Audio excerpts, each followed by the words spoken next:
दोस्तों, गजा के मरकज बराए इंसानी हुकूक यानी ह्यूमन राइट्स का जो सेंटर है गजा में, उसने पीर के रोज एक हंगामी अपील जारी की है।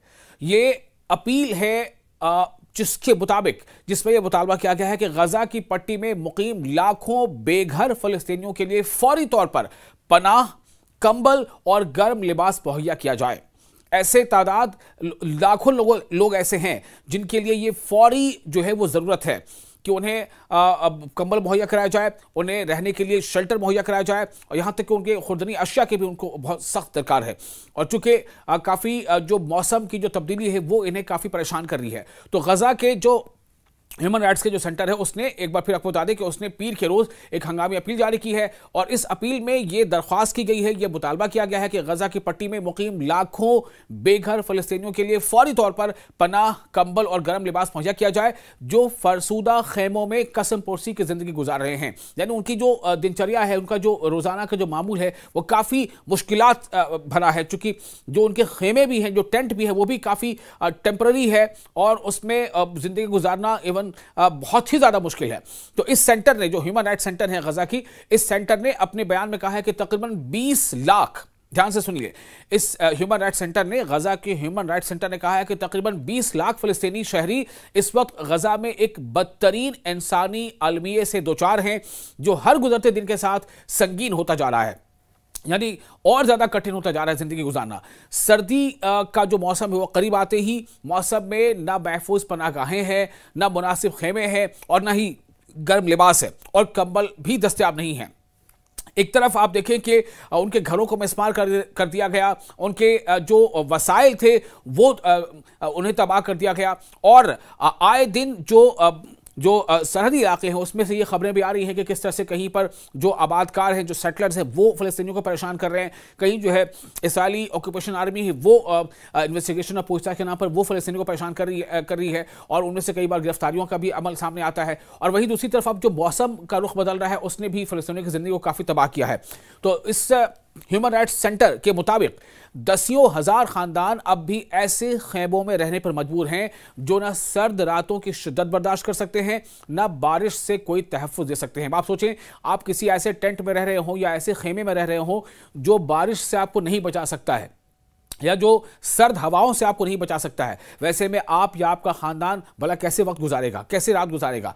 काबिज इसराइल के जालिमाना मुहासरे, एक तो घेराबंदी है हर तरफ से, यहां तक कि जो ह्यूमैनिटेरियन एड के जो सामान है खाने पीने के, उनसे लदे ट्रक्स सरहद पर खड़े हैं, लेकिन उनकी बहुत कम तादाद को गजा के अंदर दाखिल होने दिया जा रहा है। ये इसराइल की कारस्तानी अभी भी जारी है।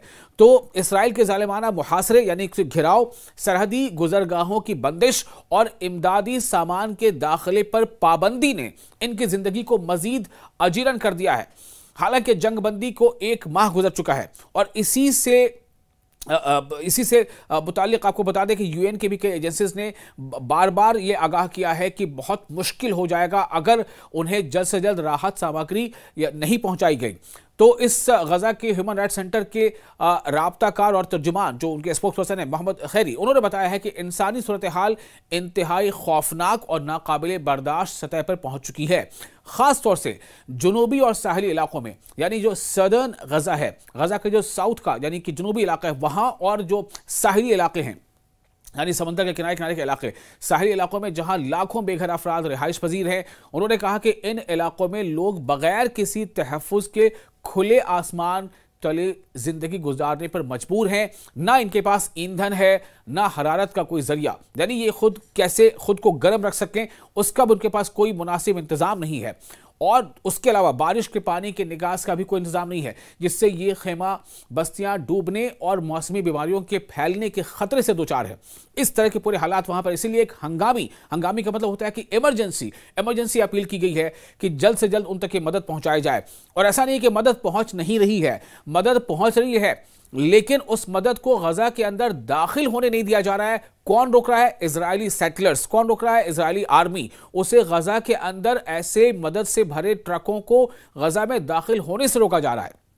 तो इंसानी हुकूक यानी ह्यूमन राइट्स सेंटर के मुताबिक अब तक सिर्फ 23% पनाह की जरूरियात पूरी की जा सकी हैं। अब आप सोचिए, यानी जरूरत अगर 100 की है तो सिर्फ उनमें से 23 की जरूरत पूरी की जा सकी है। 100 में से 23, यानी कितना बड़ा फासला अभी भी बचा है। यानी कि आप समझ लें कि 3/4 से ज्यादा जरूरत अभी भी पूरी नहीं हो पाई है, जिसका मतलब यह है कि तकरीबन 9,45,000 अफराद बगैर किसी मुनासिब तहफ़्फ़ुज़ के ज़िंदगी गुजार रहे हैं। अक़वाम मुत्तहिदा के अंदाज़ों के मुताबिक यानी यूनाइटेड नेशंस ने जो अपना एक उसको अंदाज़ा किया है, जो उसमें जो इस पर जो आंकड़े उन्होंने इकट्ठा किए हैं, उसके मुताबिक 1.5 मिलियन, 1 मिलियन का मतलब 10 लाख, आप सोचें कि 1.5 मिलियन नहीं 15 लाख अफराद सर्दी और बारिश की जद में हैं, क्योंकि पनाह के बुनियादी वसाइल गजा में दाखिल नहीं हो पा रहे हैं। पनाह के बुनियादी वसाइल यानी कि कपड़े, टेंट, खाना पीना और जो जरूरी चीजें हैं वो उसे गजा में दाखिल ही नहीं होने दिया जा रहा है। ये देखिए आप इसराइल की हठधर्मी, मौजूदा 74% खेमे बोसीदा और रिहाइश के काबिल नहीं रहे हैं। इस ह्यूमन राइट्स सेंटर ने एक बेघर शहरी के हवाले से बताया है कि उनका बयान भी नकल किया है, जिसने साहिल गजा पर मौजूद अपने खेमे से कहा कि लोग मौसम सरमा के खौफ में जी रहे हैं। हमें फौरी तौर पर नए खेमे यानी नए टेंट, गर्म कपड़े और कंबलों की जरूरत है। साहिली इलाके में कोई इमदादी इदारा मदद के लिए मौजूद नहीं है और हमारे खेमे टूट फूट का शिकार है।